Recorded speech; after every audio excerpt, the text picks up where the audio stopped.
Yeah, so last time we talked a fun story about a place I hiked out here. Today we're going to talk about a dude that used to live here. How about that? Oh, Connor's having a hard time staying awake. How about that? He's been awake about 2 hours at this point in time. Yeah, but I did not sleep well last night. In my defense. I'll give you that one because I actually slept last night for once, Oh, and did you know how bad. Like I got into bed and I was writing in my journal, and I was trying to think of how I wanted to write the next sentence, and then it was 6 hours later I fell asleep. Oh, jeez, I know. So I was very happy with that, but you know I was sick. Yeah. Last week, and so I think my body is finally caught up and has gotten enough sleep. And if I fall asleep writing, I have to be very tired. So, and you're not fully awake yet, so I'm gonna talk to you today on Storytelling on the Plains about this guy that used to live here. And from time to time, I like to skim through A History of Western Nebraska and Its People by Grant Shumway and see what I can find. I've said it before when we referenced Shumway in his book that he, sorry, my headphones weren't on right, that he over-embellishes things, and, you can kind of see his biases coming through from time to time. So while perusing through the book this time, I came across Captain Albert M. Petite and decided to share what little we know about him with our listeners. There's not a whole lot of info about him, so a lot of it comes from Shumway's book. But anyway, I thought he was kind of a cool dude, so today on Storytelling on the Plains, we're going to learn about this man who was once one of the most well-known dudes in town. So I thought that was cool when I read that. And I'm laughing because I would love to just sit here and read the entire entry from Shumway because it's so over the top. And it's so over the top that it's ridiculous. The impression you get is Shumway really liked this dude, or was kissing his butt for some reason. I don't know. That was 100 years ago. So Albert May Petite was born at Fond du Lac, Wisconsin, on June 13th, 1868. And just side note, Wisconsin is a state I still have not made it to. Oh, really? Yeah, it's one of the few. Well, not one of the few. A really pretty state. I like Wisconsin. A lot of rolling hills, a lot of farms, a lot of... Cool. Really very, very pretty. Yeah. I have nothing bad to say about Wisconsin. Cool. And they got cheese. Who doesn't like cheese? I love cheese. I love cheese, but my body doesn't love cheese. Dang it. That would probably be a nightmare vacation if I went to Wisconsin and just ate cheese. And you could, because, man, do they have a lot of it. Yeah. They have, like, some cheeses that you can't even get down this way. So, yeah, it's good stuff. Yeah. That's one of the few things I miss about New York is your New York apples. Yeah. This time of year, they're going to start being harvested, and no one buys the regular apples that are in the grocery store because you got these little brown bags of apples. And I grew up near an apple orchard, and we would go there and pick our apples every fall. So the stores, I assume, lessen their orders of apples because they have all the local harvest in the store, and that's what everybody wants. And for here, if anyone's wondering, I know a lot of people go just like, oh, it's your corn. We actually don't grow a lot of sweet corn around here. No. What I missed when I left here was our beef, because we are very well known for our Black Angus beef. Mm-hmm. And a lot of people from other places, well, the Omaha Steak Company, excellent example. But that kind of gives you an idea of what we're known for. Yeah. We're known for our cows. Yep. And there's some folks at the Morrill Farmers Market who have certified Red Angus stuff. I wrote a story on them many years ago, and they were talking about the lineage of every cow. Mm-hmm. And they know that this cow is on this farm because they rented the bull for this season, and then the baby bulls are all, or baby bulls, the baby cows are all tracked as well. Yeah. And I loved their beef, and I forget their name right now, but I could go up to the Morrill Market and get some. Yeah, and that's why I love Harrison, because almost all of Harrison's beef comes from like Scabdall Ranch or a local ranch, or Okay. they'll just have one butchered and brought back home. Yeah. And that'll be your beef for the year. Yeah. And so I've had some really, really good beef from them. There's a huge difference between the beef you get here locally and even from the grocery store. I have a gentleman I knew. He passed away several years ago, and I'm not sure I think his wife still has the Longhorn, but he knew a lady in Texas who had Longhorns, and when she passed, she gave them to him. And so they walked them up the old way, up to Nebraska. And when I did the story, he had butchered a cow, and so I had some Longhorn beef for dinner, late lunch, whatever. And it was, oh God, it was so good. It is. And the thing is, I'm not a big fan of red meat. Nor am I. And the funny thing is I only started missing it when I was away from here. Yeah. Now that I'm back home, it's like, eh. Yeah, yeah. And I don't eat red meat that often, but I try to get something from locally here if I can when I want it. So back to Mr. Petite. His ancestors were French. No kidding. Yeah, with a name like that, okay. And they first came to Wisconsin to settle via the Quebec, Montreal, and then over westward into Green Bay, Wisconsin. And at the time of their arrival, they were known as Le Bay. If you look along that route today, you'll still see the history of French families who used that route to get into Wisconsin and settle there.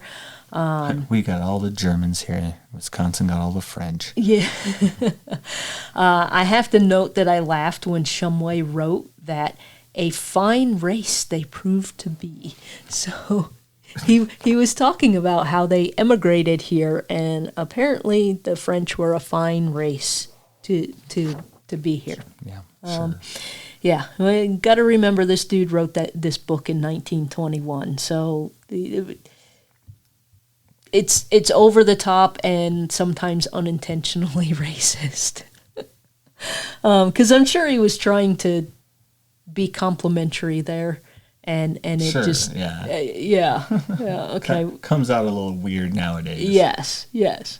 So Petite was educated in Iowa and then enlisted in the military when President McKinley put out a call for volunteers during the outbreak of the war with Spain. Petite entered the service in 1898 as a first lieutenant, leading his company, the 2nd Regiment U.S. Engineers, who were sent into the service in Cuba. So his family eventually moved from Wisconsin to Iowa. I think he went to Iowa for school, and it wasn't his whole family, but I wasn't really able to find more info on that. But still, he's moving west. He's getting closer to Nebraska. So I'm going to read from Shumway's book here again, and just keep in mind, it's a 104-year-old writing. Following the close of the Cuban campaign, he took part in the reconstruction work accomplished by the United States before turning over the island to the Cuban government, and for some time was in charge of the old fortress Morro Castle and also of Cabanas, which guard the entrance to Havana Harbor. Captain Petite has many interesting stories to tell of the gruesome discoveries made by him while in charge of the work of cleaning up and putting in a sanitary condition these old fortresses which for hundreds of years under the Spanish regime had been landmarks of terror and dread to the inhabitants of the island. During the Philippine insurrection, Captain Petite served in the islands under Colonel, now General Bullard, as first lieutenant of the infantry, 39th Regiment, and was twice wounded in a battle near Manila. When peace was finally established in the Philippines, the captain resigned from the service and returned to peaceful pursuits. The only thing I could have done is rewrite this, just because the language is a little awkward now. And all I would be doing is rephrasing exactly what I just read. And it's still, it's not like it's Middle English, where rephrasing it in modern English would be a big help, because not everybody reads Middle English. This is still perfectly understandable. It's just, it's a little awkward for our modern sense, and some English teachers might cringe a little and be like, reword that sentence so it's not awkward. But we get the point. President McKinley said, hey, we need some help against the Spanish. He said, all right, I'll sign up. And he went in as an officer, did the job, stayed a little bit longer, and then went to the Philippines during the Philippine insurrection. Then when everything was sorted, he came back home. So Petite returned home to Iowa, where he became involved in real estate until 1910. This is when he moves to Nebraska. So he left behind his son, William C. Petite of Des Moines, who had 2 children, William C. Jr. and Mary Louise. At the time had because this is a bit confusing. So he had a son, William C. Petite. William C. had a son, Jr., and a daughter, Mary Louise. And he also had another daughter, Grace Cecilia, the wife of Donald McGiffin of Fairfield, Iowa. And that is very confusing. Yeah, it's super, super confusing, and I even tried to rewrite it to make it less confusing. So basically a bunch of kids. Yeah. So he had a kid who was a boy, who had a boy and a girl, but he also had a daughter who had a boy. And I have looked and cannot figure out who he was married to. Everything online, everywhere, lists his wife he gets in Scottsbluff. So I don't know who this first wife was. There wasn't any mention of a divorce or death or something. My guess is his first wife died solely because these when he left, his 2 kids were already grown and married and had kids. So it's okay to leave them behind. I mean, you're not leaving them behind, but you know what I mean, because they're already born and raised. So maybe the mom died when they were adults. I don't know. And that's so much the norm during those times is first you're the wife of, or you're Mrs. John Smith. So if she died, no one's going to write about it because it didn't matter. To me, it matters, but at the time it didn't. And that's just not how things were recorded, which is probably why I ran into that wall. So Captain Petite here leaves Iowa to settle in Scottsbluff, where he opened a real estate office. He was apparently the only real estate agent around until he formed an association with the Payne Investment Company. And there he handled the land and water rights of the business. I really wish I knew the person to contact to get the stories of the land and water rights issues in this area, because I have heard random stories over the year that the fights were legendary, and I can't nail any of them down, but I'm told they went right up through the 70s till they were able to get the proper gates and better recording and stuff of that. It's the same with, I wish those stories that Captain Petite had that he told people, I wish someone had written them down, because those would have been neat to read for history's sake. But for whatever reason, he came to Scottsbluff. And we're going to get into his timeline here in a second, which I did try to figure out. Why the heck did he come to Scottsbluff? So politically, Petite was a member of the Republican Party his entire life and took an active role in local political circles. He never did accept any political office, but he used his influence to support the person he thought would best serve the people of Scottsbluff. So he was a good old boy. The good old boys still exist here in Scottsbluff. You will never see them run for office, but they have a lot of influence. And Shumway was being extremely polite by saying he would use his influence to support the person he thought was best for the job. It was a good old boys network, and it still exists. So Petite marries Ruby L. Wildley on November 23rd, 1910. She was born at Lensburg, Illinois, March 23rd, 1887, the daughter of Albert and Carrie W. Duker Wildley, who were early settlers of Scottsbluff. So I don't know if my name is, and I know people. Her dad's name was Albert. Her husband's name is Albert. I couldn't date somebody who had the same name as my father. Thankfully, my father had a extremely strange name, and I have never met anybody with his name. He did name his. He was married before he married my mom, and his first son was Junior. And there is now a fifth that I know of. I don't know if there's a sixth, but I know there's a fifth. Stop.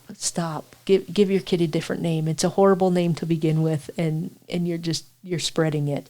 But anyway, if it was me, I couldn't date somebody with the same name as my father. That's my father. I have a relative who recently married someone who has the same first name as her father, and I believe their birthday is the same day too. So that's just I'd be like, I'm sorry, dude, you're a nice dude, but I can't do that. We can't. Nope. So anyway, that seems pretty quick to me to get married. He moves to Scottsbluff in 1910 and gets married in November. That seems awful fast to me. Even if he moved here on January 1st, that's still 11 months. You know, did you meet her before you came here? That was another thing I couldn't figure out was, did he meet her somewhere else and that's why he came to town? Or... well, you know, in all like the John Wayne Western movies, it only takes like a few minutes and yeah, get married. Yeah. Maybe that's how it was really like. Maybe you see a gal, a couple months later, hey, want to get hitched? Yeah. It's like West Side Story. I do not like musicals at all.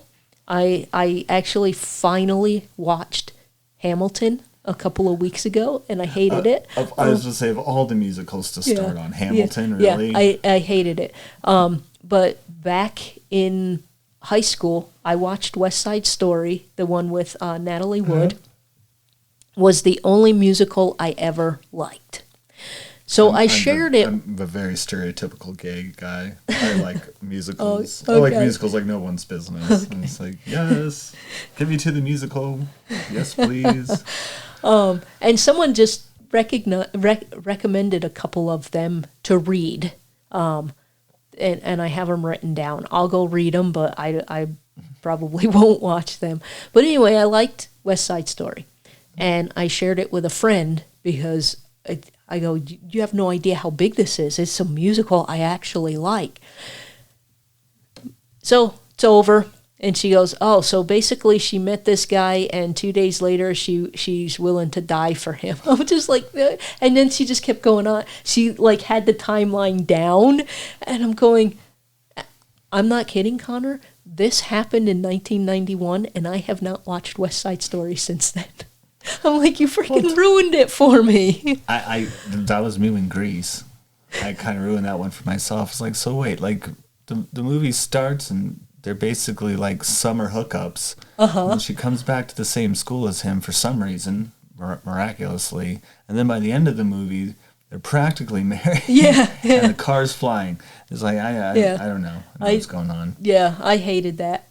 I never liked Grease. My sister did, and I had to hear the soundtrack all the time. It was I'm surprised my mom let me watch that at the age I watched it, because it's so raunchy. Like, looking back on it, it's like, this is like one of the raunchiest musicals ever. All they're talking about is sex, and not even in a sexy way. It's just like really, really crude. It's like, Yeah. But I loved it. I liked the musical. Like the music. So it made me think, okay, 11 months seems too soon to me, but I don't know. There's a bit of the story missing there. So anyway, they got married. They stayed married, so I guess it worked. Ruby's dad is known for building the first 2-story building in town, and we'll need to do a story on him on another town or another time. Her dad originally had a homestead in Box Butte County and operated a frontier hotel. And I'm going to read from Shumway's description of what happened next with her dad. The first land was homesteaded in 1887, and it was but recently that Mr. Wildley disposed of it at a most satisfactory figure. See what I mean with you understand what he's saying, but the language is awkward. He sold it for a lot of money. Yeah. Later, a post office named Melinda was established on his ranch, his wife being the first postmistress. And we still we got rid of postmistress, but we still do postmaster. I wonder when we'll get rid of the master part. Well, if you're a postmaster, that's a position of authority. Yeah. So is postmistress the same as a postmaster? Well, or is that just a lady who is in the post office? Like a postman? Yeah, how are they using it because to me, a postman, a postmistress, but that's not a postmaster. Postmasters are the people in charge of the post office. See, and I've always taken postmistress as to be the female equivalent of postmaster. I don't know. I thought it'd be the female equivalent just of a postman. Because postwoman sounds weird. Yeah. Postal carrier. Mail carrier. That's what we call them now. Yeah. But postmistress sounds a lot better than postwoman, because it's like, well, what were you before? What were you pre-woman? Yeah, okay. Oh, God. So he and his wife are charter members of the Methodist Episcopal Church, to which both Captain and Mrs. Petite also belong. Mrs. Petite has one brother, Clinton D. Wildley, cashier of the American State Bank of Scottsbluff. And the way that's written, he's the only cashier at that bank. Because if you're a cashier at the bank, that means there's more than one. Cashier of the bank. Of the bank, yeah. Yeah, I think you're the only one. Anyway, I always find it amusing that we can talk at length about someone's father, but let's not talk about the women folk. There's nothing to say about them, other than she got married, she had some kids. This was her dad, and her dad did these cool things. But apparently she was cool enough to have a job, so she had a job at the post office. And I bet you did not mess with the mail around her either. Probably not. So even though he left Iowa, Petite had enrolled as a captain in the 55th Regiment Iowa National Guard. And I wonder how that worked, because, you got to give up your one weekend a month. So today, if you're traveling from Scottsbluff to the Iowa border, it's an 8-hour drive. Mm-hmm. So how is he fulfilling his guard duties? I don't know. He might have been able to attach to people here and fulfill his duties, but still be officially with the Iowa Guard. That's one thing I don't know. And I don't know enough about the military, let alone the military back then. Yeah. Like what that all entailed, I have no idea. Yeah. No idea. So Shumway counts this as a third time entering the service, but I'm not so sure unless they counted things differently back then. Petite enlisted to fight in Spain and then was sent to Cuba. So I'm not sure if Shumway's counting that as two different things, but it'd be no different if you enter the military and you go to Iraq, and then you're deployed to Afghanistan, then you're deployed to Djibouti. You've had 3 deployments, but you've only been in the military once. So maybe he's thinking about that, or maybe he mistook a time where he took a rather long period of leave, or had a long period of leave because, I don't know, no war was going on, nowhere to go. I don't know. Yeah, I'm not sure how, if he's counting it just, the war and then his time in because in the 1900s, the war machine isn't what it is today. No. If we weren't actively at war, the military only did so much for you. Yeah. And you only did so much for the military. Otherwise, you had to go get a normal job like everyone else. Yeah. And the way Shumway recounts it is that when he was done doing his job there in Cuba, he got sent to the Philippines, immediately. Not. So I'm not sure. I count that as one enlistment, and this would be his second. It's quibbling, I guess. It is. Who cares? Yeah, it doesn't really matter. In the military. So once you're in the military, you're always in the military. Yeah. So his third, if you count it that way, would be later when he volunteers for World War I. His past work included work and experience in the Quartermaster Corps. So after passing his physical, he was commissioned as a captain and became the assistant to the General Superintendent, United States Army Transport Service for the Port of New York on February 14th, 1918. So he basically went back to the Quartermaster Corps. He would have been pretty old by then. Yeah. Hitting in his 40s, and mid-40s. And my guess would be that's probably why they stationed him in New York to do logistics stuff there rather than sending him off to war. But it's still a vital part of the war effort because you need to figure out how to get all that crap over there for the war. So Shumway goes on to praise Petite a bit before going down a sidetrack about wanton waste and extravagance in the Army since the war was declared. He then went back to praising Petite, saying essentially, surely this homeboy isn't doing that. Homeboy? Yeah. It should be known that one department at least has not only been paying its own way, but which, up to date, has earned hundreds of thousands of dollars for the administration's coffers. The thrifty group of workers who have accomplished this are a group of governmental workers, mostly officers, in the Army machine, a department that has received scant credit for the tremendous work they have done because of wastefulness during the war.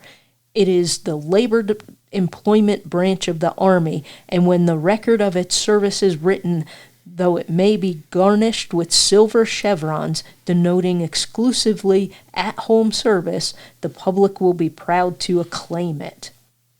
Captain Cox is in charge of the Bureau, and under him in charge of a special department is Captain Petite. No better summing up of his work can be made than that of a New York newspaper, which we take the privilege of quoting. The amount of money cannot be figured to the dollar, but it is certain that it has totaled nearly $1 million in the employment department alone.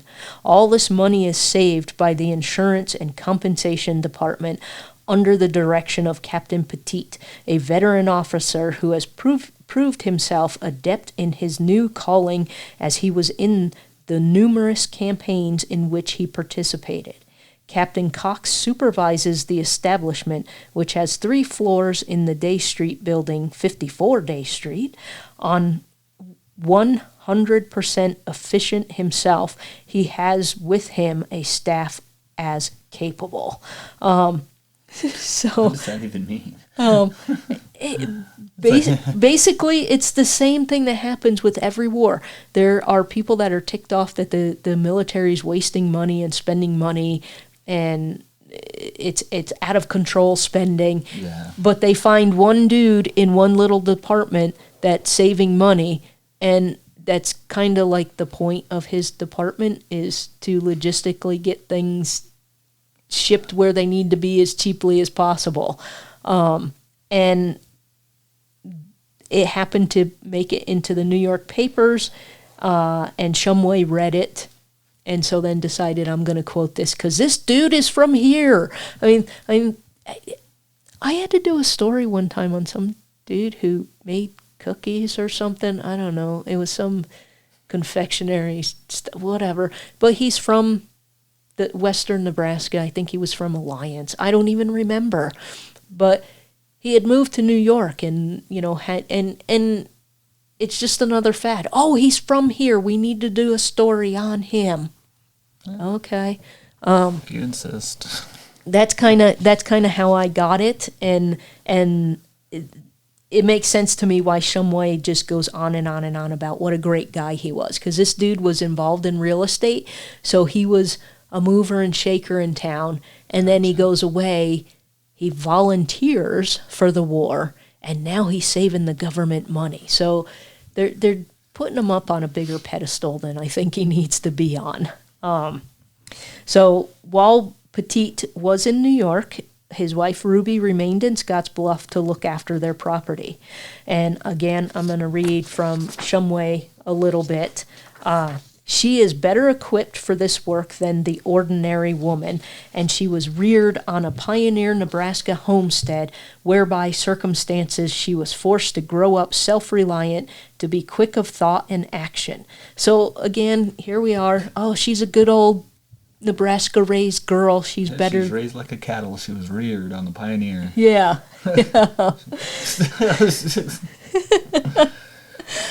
Oh. She attended a soddy schoolhouse while her parents lived on the ranch before coming to take advantage of the educational facilities of the town of Scottsbluff, and had early learned of avenues in which to direct her energies, as well as resourcefulness and thrift. So basically, a soddy is a house made out of mud. That's what her school building was, and she basically just lived how you tough it out there. Her parents weren't bringing her to town for school, That's not going to happen. That's even if you do value education at that point in time, which I think a lot of people did. Mm-hmm. You have to think of the logistics as well of, we need this kid here to work on the farm and the ranch as well. And how do you do that? Oh, and she's a girl. So, all the usual things of that time period. Even before her marriage, she displayed unusual business abilities for she became a successful dealer in horses, having learned their qualities and value on the home farm, and by this business made enough capital to build a fine 10-room house, which she conducted as a European hotel. So he's again, the language of the time. She displayed unusual business abilities because she's a woman, so of course she can't have any kind of business acumen. Oh, and she was so good at it, she managed to build a 10-room home from it. And then, because she was so good at business, she made it into a European hotel. It's like, you know what, just give the woman credit. She's good at business. Just leave her alone. But we can't in this period of time. Thankfully, her parents were just like, yeah, have at it. Whatever, make us money. Since Captain Petite has been in the Army, she has had charge of their joint interests, and during the past year has managed them so well that she is now operating 3 large apartment houses in the same manner, always having a waiting list of tenants. So again, she is really good at business. I'm glad Captain Petite had to go halfway across the country to do some crap with the military, because women weren't often allowed to do this kind of stuff on their own. No, and she, not unless they were widowed, it seems. Yeah. At least the past stories that we've gone across. Yes. Yeah. So she's like, I'm good at this. Oh, look, this hotel is really good. Yeah, we're making money. We're making enough money to get a whole bunch of apartment houses and renting them out and making even more money. Just, today she's just a businesswoman, but this is a big deal at that point in time.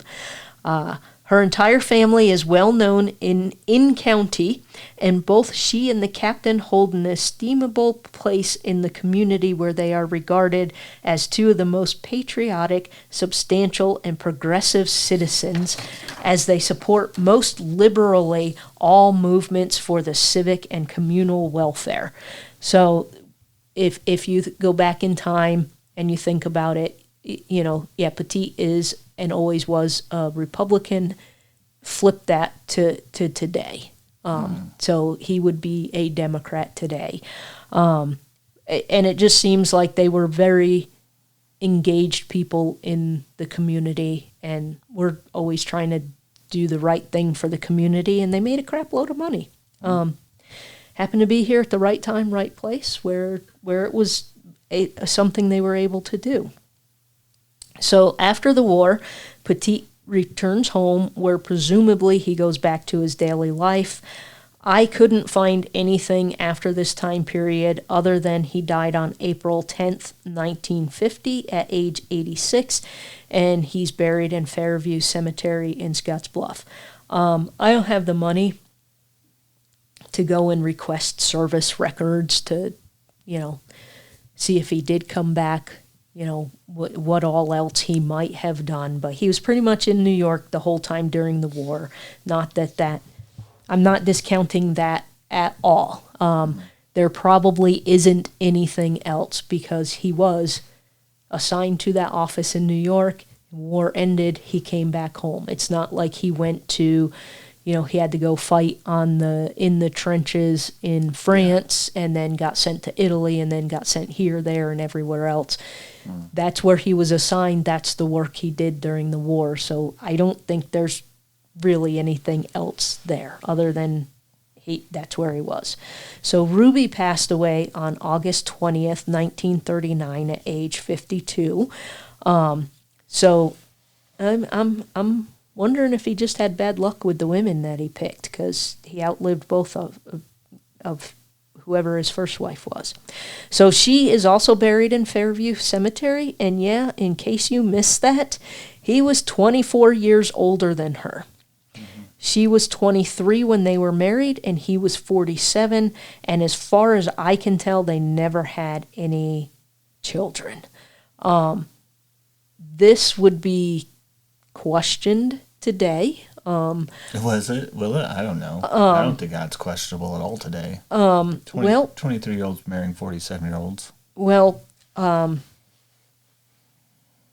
would question it, especially if it's, well, it doesn't matter if it's you do know my older sister, right? Yeah, but it does get questioned with the age gap.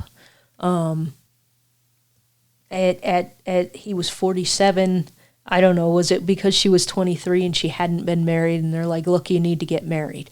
But then they never had any kids. So, you know, he probably was like, I don't want any more kids. I already got a couple kids. I'm good. It was also very common back in that time era for young women to look for men who already had their shit together. Yeah. And this man did. He had money. He was successful. He had money. Yeah. And, you know, probably plenty of cute boys that were her age that were losers. Yeah. didn't have anything to give her. And I'm not putting that against women. I mean, that's even today, women and men, you know, everyone relationships. Sometimes they think about it, sometimes they don't. I don't know the properness of thinking about a relationship that way. I personally didn't. I did not marry my husband because of his money. Or because he was successful. So, I mean, it was one of those things you got me there. But I have heard that was very common back then. Yeah. And that's why you married older, because the guys had their shit together. Older men had their shit together. And maybe in that time, the 11 months since he had arrived and they got married, maybe they had a conversation, and she might have said, hey, I don't want kids. And he was like, hey, I don't want any more either. And maybe in their conversations, they talked real estate, because she ended up building a hotel, a 10-room hotel, and purchasing property that she used to rent out to people.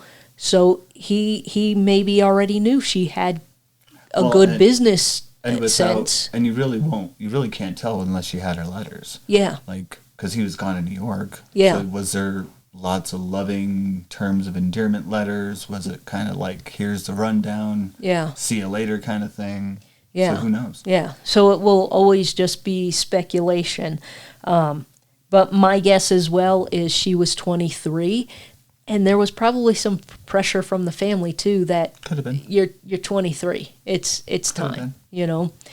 But we don't know. So anyway, to sum up Petite by quoting Shumway one last time, Shumway says twice here for military service, so he confused me even more because he said third before, and now he says second. So he confused the hell out of me. Regardless, Petite served in the military several times and did an honorable job every time. One of Nebraska's most gallant sons, who twice has responded to his country's call and offered the greatest gift a man possesses, his life as a soldier of the United States, is one of the best known and most popular of the businessmen of Scottsbluff County and the city of Scottsbluff itself, where he has been in the real estate business for many years. The captain is a true American patriot in whose veins flows the blood of a long line of French ancestors who played an important part in France and later in the French settlements of America, and the representative of the present generation, but lives up to the high standard attained by the forebearers of his race, and as Theodore Roosevelt so often has said, blood will tell. Man, he was just laying that a little thick, wasn't he? Yeah. He's like, oh man, did you kiss him? Yeah. And this entire paragraph is 2 sentences, and my English teachers would beat me until it was at least 5. Grammatically, yes, it is correct, but That's very weird. A fair thing in journalism, if you wrote a sentence that was more than 33 words, you had to rewrite it, and the editors I had would let you get to 25 before you would have to rewrite it. They're like, it's too wordy. By the time you get to the end of the sentence, you forget what was at the beginning of the sentence. Make them shorter so people can follow your story.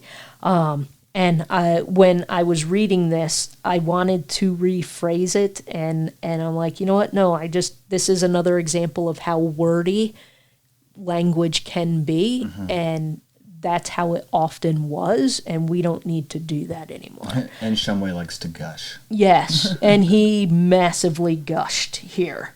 So there you have it. Petite was the bestest, most patriotic dude who ever lived up till 1921 when Shumway's book was published in all of the world.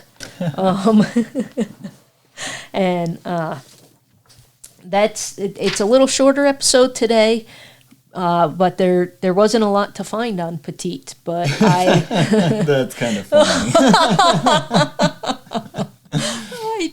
We have a Petite story. We have a Petite Monsieur story. Petite. But I found his story interesting for 2 reasons. One was that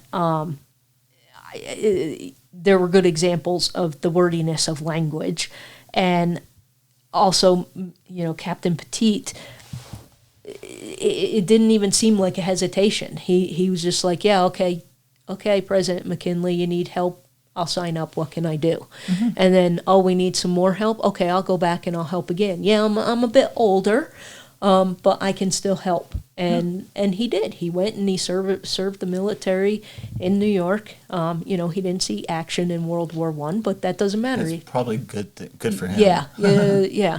And the fact that we do know a bit more about Ruby, his wife, and that she was really good at business, and she helped run quite a few places around town and was a landlord to many, many people. And my guess is I don't know, you could go either way, but my guess would be that maybe she wasn't a slumlord, because Shumway said that, there were always tenants wanting to get into her places. And to me, that says she was a good landlord.